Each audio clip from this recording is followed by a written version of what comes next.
அனைவருக்கும் வணக்கம். ஸோ இப்போ ஐசிஐசிஐ பேங்க்ல வந்து அட்ரஸ் சேஞ்ச் எப்படி பண்ணுறது அப்படிங்கிறத பற்றி தான் இப்போ பார்க்க போகிறோம். ஸோ நீங்கள் இதை பார்த்தீங்கன்னா நெட் பேங்கிங் போர்ட்டல் லாகின் பண்ணிங்கன்னா கஸ்டமர் சர்வீஸ் ரெக்வெஸ்ட் அப்படின்னு இருக்கும். ஸோ அதை கிளிக் பண்ணிங்கன்னா உங்களுக்கு நிறைய ஆப்ஷன்ஸ் காட்டும். ஸோ அதில் ஃபர்ஸ்ட் ஆப்ஷன் பார்த்தீங்கன்னா அட்ரஸ் சேஞ்ச் அப்படின்னு இருக்கும். ஸோ அதை கிளிக் பண்ணிக்கோங்க. கிளிக் பண்ணிங்கன்னா இங்கே என்ன கேட்கும் அப்படின்னா உங்கள் பேங்க் அக்கௌண்ட்டுக்கு மாற்றணுமா, இல்லை இப்போ கிரெடிட் கார்டு இருந்துச்சுன்னா அதுக்கு நீங்கள் மாற்றணுமா, இந்த ரெண்டுக்குமே மாற்றணுமா. இப்போ ரெண்டுக்குமேனா நீங்கள் போத் கொடுத்துடலாம். ஸோ போத் கொடுத்தா இதில் உங்களுக்கு பார்த்தீங்கன்னா ரெண்டுமே டிஸ்பிளே ஆகும்.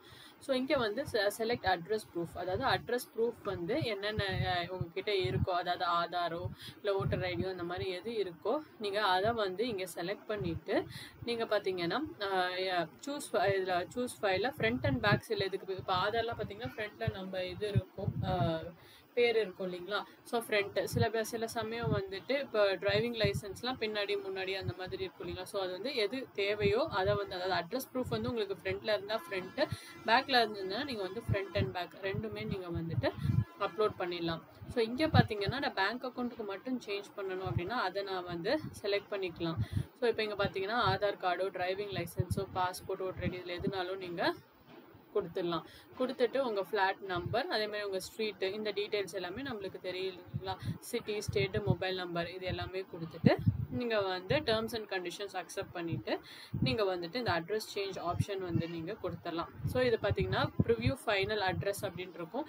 ஸோ இது நீங்கள் கிளிக் பண்ணீங்க அப்படின்னா உங்களோட நீங்கள் என்ன அட்ரஸ் கொடுத்துருக்கீங்களோ அது உங்களுக்கு எப்படி டிஸ்பிளே ஆகுன்றதை நீங்கள் கரெக்டாக பார்த்துக்கலாம். பார்த்துட்டு நீங்கள் வந்து சப்மிட் கொடுத்துட்டிங்கன்னா உங்களுக்கு அட்ரஸ் சேஞ்ச் வந்து நடந்துடும். ஸோ கண்டிப்பாக ஆனால் நம்மளுக்கு வந்து சேஞ்ச் பண்ணுறதுக்குன்ட்டு ஒரு ப்ரூஃப் ஆஃப் அட்ரஸ் வந்துட்டு நம்மளுக்கு கண்டிப்பாக வேணும். அப்போ தான் வந்துட்டு நம்மளால் இதை வந்து சேஞ்ச் பண்ண முடியும். ஸோ இப்போ இங்கே பார்த்தீங்க அப்படின்னா இல்லை இன்னொரு ஆப்ஷன் உங்களுக்கு என்ன இருக்கும் அப்படின்னா நீங்கள் வந்து எந்த அட்ரஸ் மாற்றணும், உங்களோட ஹோம் அட்ரஸா இல்லை ஒர்க் அட்ரஸா. அதாவது இப்போ பார்த்தீங்கன்னா சில பேர் வந்துட்டு அவங்க ஆஃபீஸ் அட்ரஸும் கொடுத்துருப்பாங்க இல்லைங்களா. ஸோ அந்த சுச்சுவேஷனில் நீங்கள் வந்து ஒர்க் அட்ரஸ்னால் நீங்கள் ஒர்க் கொடுத்துக்கலாம், இல்லை ஹோம் அட்ரஸ் மாற்றணும் அப்படின்னா நீங்கள் வந்து ஹோம் அட்ரஸ் கொடுத்துட்டு நீங்கள் சப்மிட் பண்ணிட்டீங்கன்னா ஒரு 1 to 2 டேஸில் உங்களுக்கு பார்த்தீங்கன்னா அந்த அட்ரஸ் வெரிஃபிகேஷன் வந்து அந்த அட்ரஸ் சேஞ்ச் வந்து ஆகிடும். நீங்கள் வந்துட்டு அப்புறம் உங்களுக்கு ஏதாவது கார்டு ஏதாவது வரணுமோ இல்லை செக் புக் ஏதாவது இஷ்யூ ஆகணுமோ நீங்கள் அந்த அட்ரஸ்க்கு ஈஸியாக வாங்கிக்கலாம். ஸோ இப்படி தான் வந்துட்டு நம்ம ஐசிஐசிஐ நெட் பேங்கிங் வழியாக நாம் வந்துட்டு அட்ரஸ் சேஞ்ச் வந்து பண்ணலாம். ஸோ இந்த வீடியோ உங்களுக்கு பிடிச்சதுன்னா நம்ம சேனலுக்கு லைக் பண்ணுங்கள், மறக்காமல் சப்ஸ்கிரைப் பண்ணுங்கள். நன்றி, வணக்கம்.